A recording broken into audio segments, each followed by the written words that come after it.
personas que estén sintonizando este podcast. Soy Axel Sánchez, los saludo desde Apizaco, Tlaxcala. Y fíjense que hoy vamos a hablar acerca de una época en la historia del arte que es muy interesante por todos los simbolismos que conlleva y todo el contexto social y cultural en el que se aborda. Vamos a hablar acerca del romanticismo y en especial acerca del romanticismo ruso, que tiene un matiz muy diferente a comparación del romanticismo europeo que surge en países como Francia o Alemania.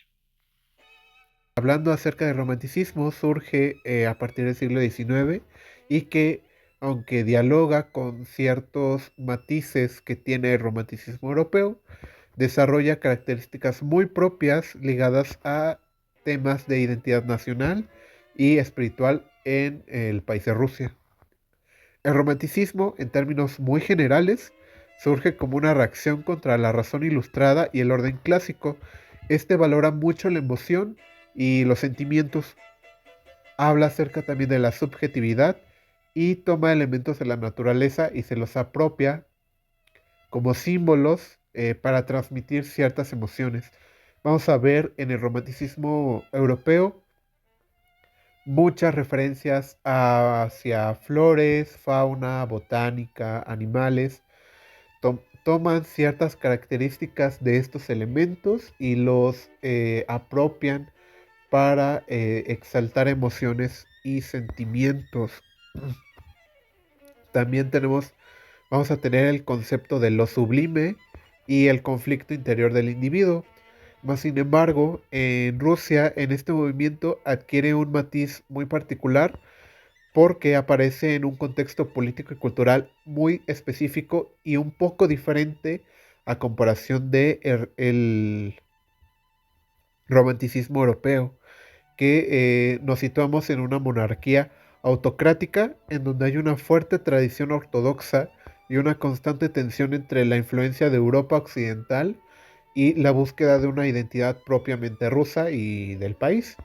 A diferencia de países también como Francia o Alemania, donde hablábamos de que este romanticismo se asocia con revoluciones liberales o con una exaltación del individuo moderno, lo vemos como en pinturas como Libertad guiando al pueblo de Eugene Delacroix, en donde vemos como toda esta exaltación de esta mujer llevando la bandera francesa, personas como con ciertas poses manieristas, eh, también la utilización de colores, el azul, el rojo y el blanco como símbolo tanto de la bandera como los vemos también implícitos dentro de la pintura.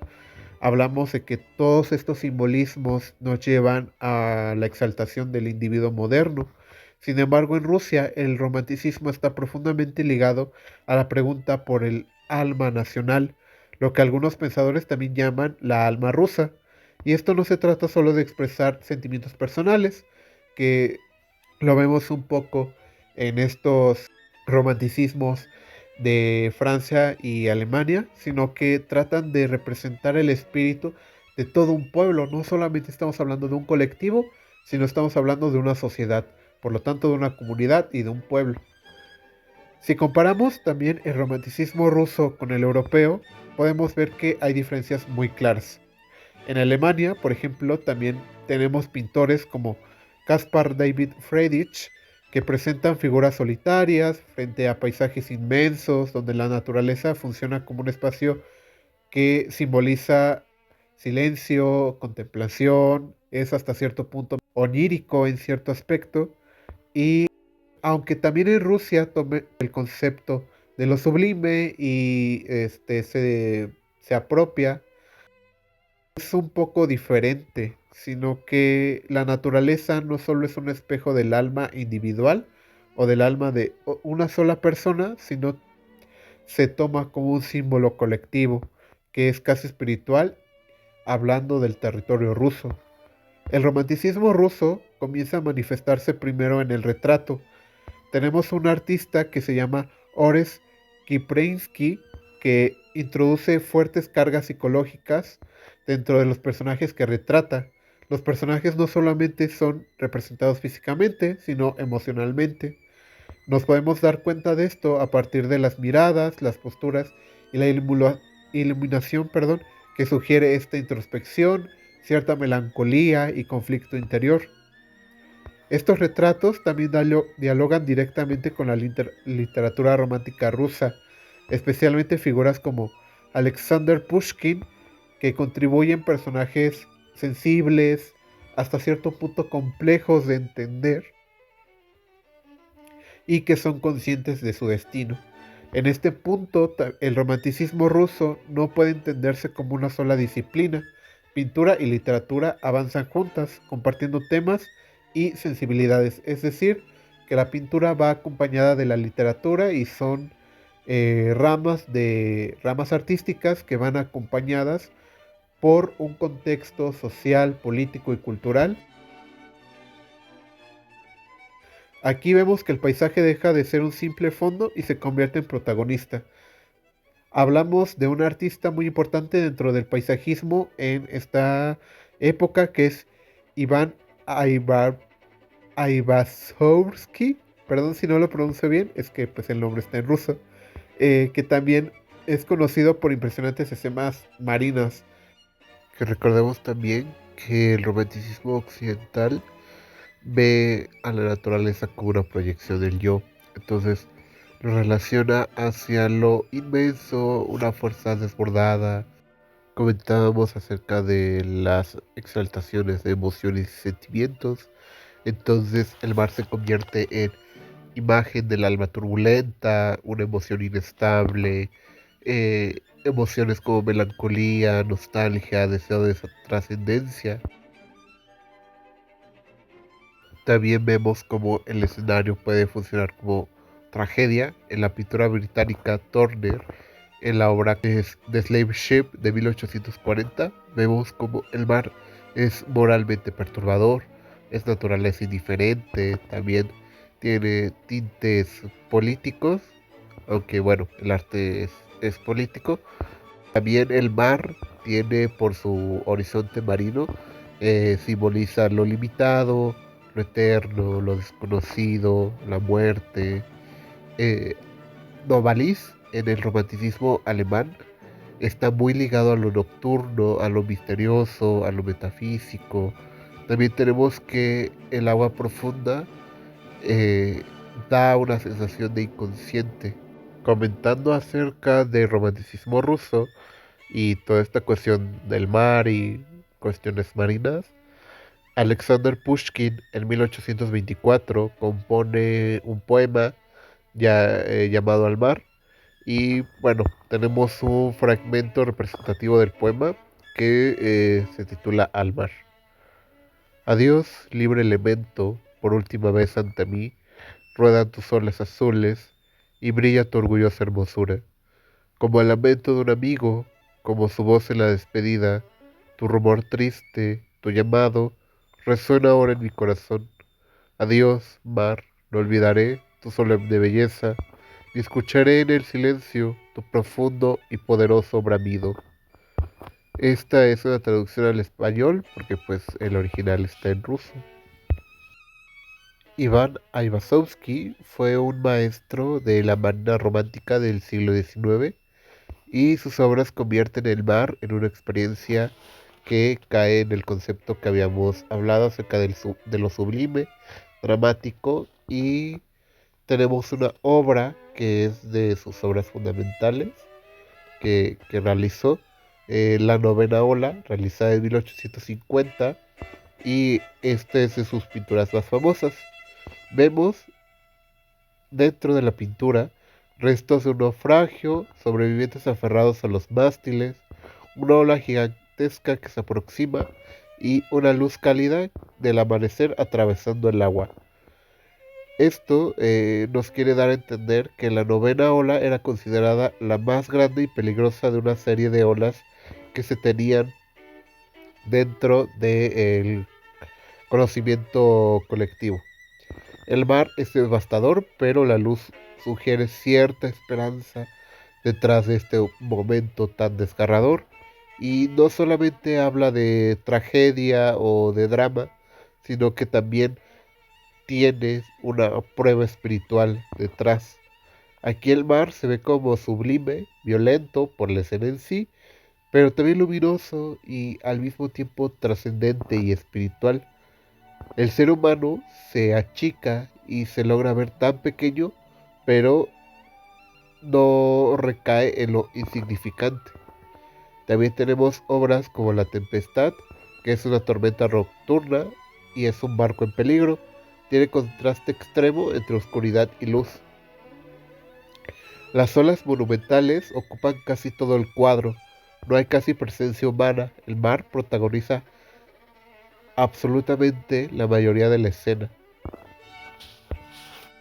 Históricamente, Aivazovsky no pinta desde un país marítimo como Inglaterra, sino que contextualmente hablando de la Rusia del siglo XIX, tenemos una potencia imperial en expansión, conflictos navales, construcciones de identidades nacionales y una tensión entre Europa y Oriente.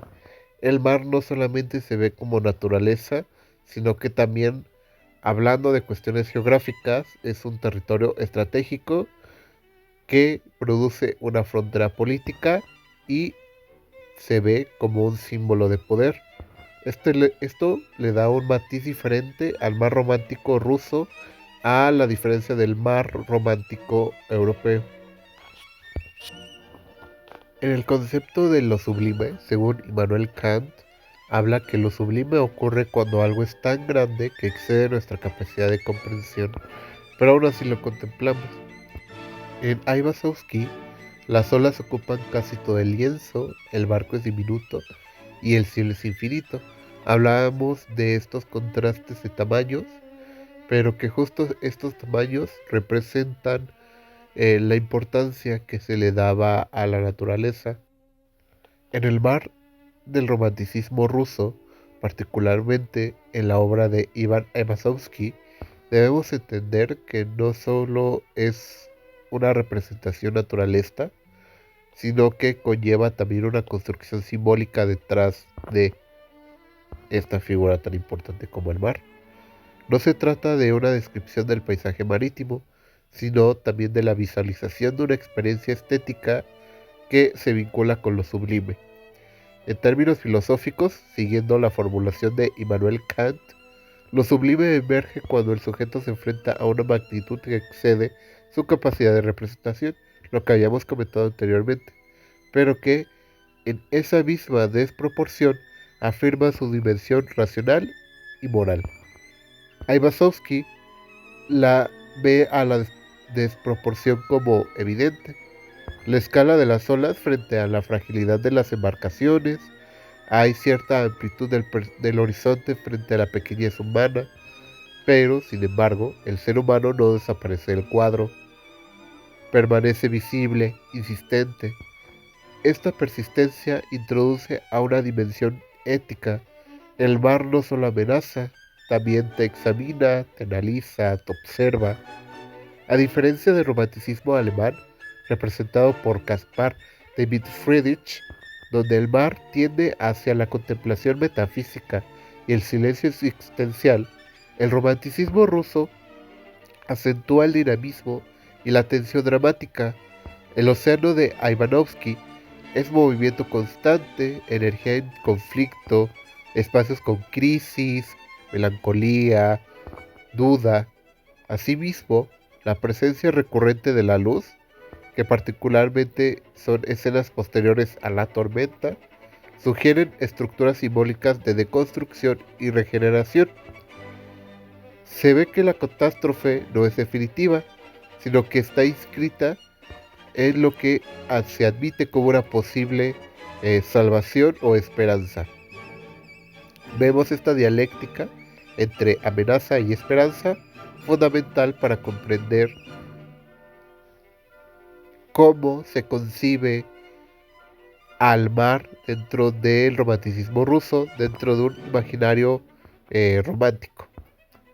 En este sentido, el mar deja de ser únicamente un fenómeno natural, sino que se convierte en una metáfora para el destino, para la prueba espiritual y para la condición humana frente a lo infinito. Este es un espacio donde se manifiestan simultáneamente vulnerabilidad y resistencia. Y con esta reflexión terminamos el podcast del día de hoy hablando acerca del romanticismo ruso, haciendo un énfasis en la cuestión del mar, en el artista Iván Aivazovsky, hablar temas acerca de lo sublime y lo infinito, y como estuvo muy buena la plática, la verdad es que esperamos que les haya gustado y bueno, sin más que decir, espero que les haya servido, que hayan aprendido algo nuevo el día de hoy y bueno, nos estamos saludando hasta la próxima.